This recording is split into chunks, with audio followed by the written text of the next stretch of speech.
I don't know. Whatever will we do? Well, never fear. The 90s man is here.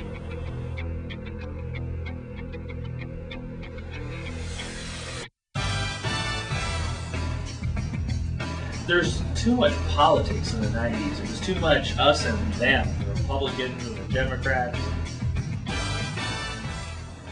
I heard something about a Bill Clinton scandal. That's right, Joey. I think for a lot of years I've been kind of cynical as far as the government is concerned.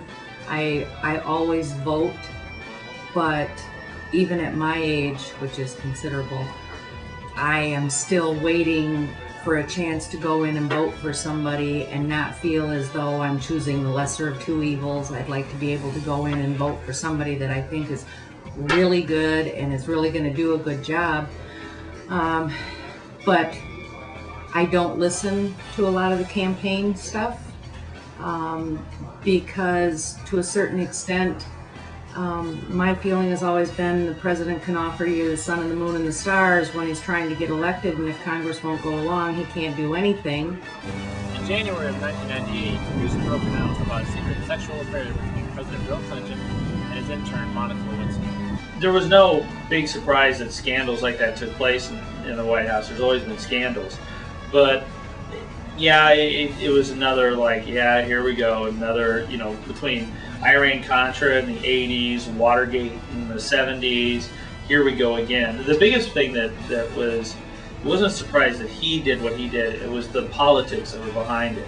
It's like, come on, all the man did was, he committed adultery. Why is this such a national scandal? It wasn't like he sold plans to the Russians or sold the launch codes or something. He had sex in the Oval Office. And the fact that he didn't say that he did it, it's like, if he just would have said, I did it, you would have had more respect for him. But the fact the guy, even in the middle of all these controversies and scandals, he still wins re-election. This news had put them in a secret relationship in the White House on several different occasions. We weren't sure if it was, how much was real, how much was playing, and how you were afraid of the disrespect that was being treated to the presidential office, which growing up in the earlier years, you had a different outlook. The president usually set the pace for what the country should be doing, and Clinton didn't seem to be doing that. This news had shaken up the country so much that many had pushed for an impeachment. The first impeachment for a president in over 50 years. Some people had felt they lost a little bit more faith in the government at that point, and others just began to think of the government as a joke. I think it was a shame. I felt like the president, supposed to be the leader of our nation, was a laughingstock. Dry cleaning. Which I think he deserved. I think he was a joke in a lot of ways. Wow, that's very interesting. I never knew about that. I also heard something about a school getting shot. What's up with that? On April 20th, 1999, two students had walked into Columbine High School in Jefferson County, Colorado, with one intention: kill as many students and faculty members as possible. Leawood Elementary School. There's a list, lots of lists on. They had a very complex and elaborate plan to succeed in what they wanted to do.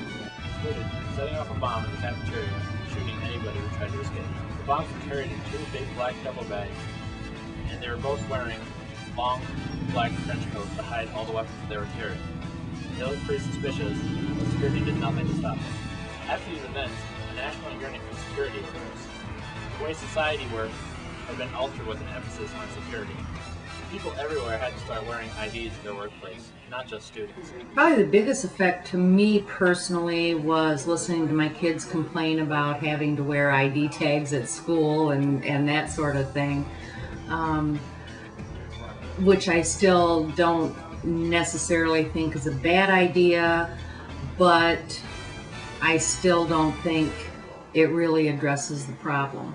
Many people were very emotional about this event. Having a daughter whose best friend had just moved here that used to go to Columbine High School, it was also kind of a personal thing for our family. Parents and students all over the country had a deep fear for safety and welfare of their children. I think because of the Columbine population became more concerned to know what was going on in the schools, especially when you had students in the schools at that time. Whether you cared about it or not, the Columbine incident was so big that it affected everybody.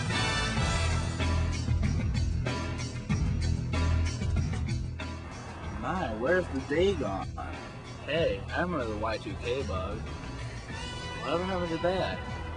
I'll tell you what happened to that. Throughout the 90s, there was a lot of talk about a big computer bug that would affect the whole world. This was called the Y2K. This was the media grabbed onto this idea that the zeros weren't going to carry over or something, and that planes would fall out of the sky and everything. The most would happen is your check get printed with the wrong number, or the computer would reboot. It created a lot of havoc because of the environment that I was working with in information systems and all of the testing for programs that were years and years old, and all of a sudden we had to go back and change them. And there were thousands of programs, and all of a sudden overnight we're going to become susceptible to a change. Many of the computers in the world stored the data of the year as 2 digits instead of 4. When the year 2000 rolled around, they would be stored as 00 instead of 2000. The computer would see this as 1900.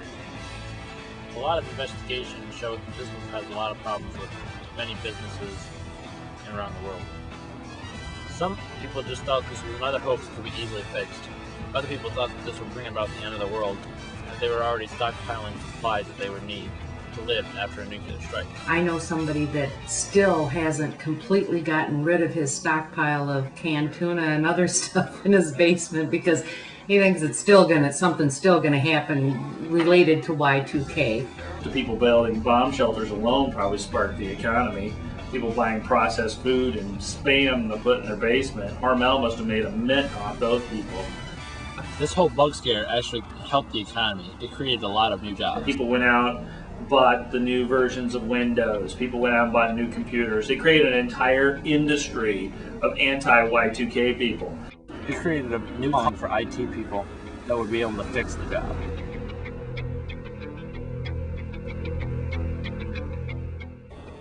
Wow, thank you, 90s man. You really helped me understand the 90s. Well, socially that is. Any time for you, Joey. Joey Wheeler.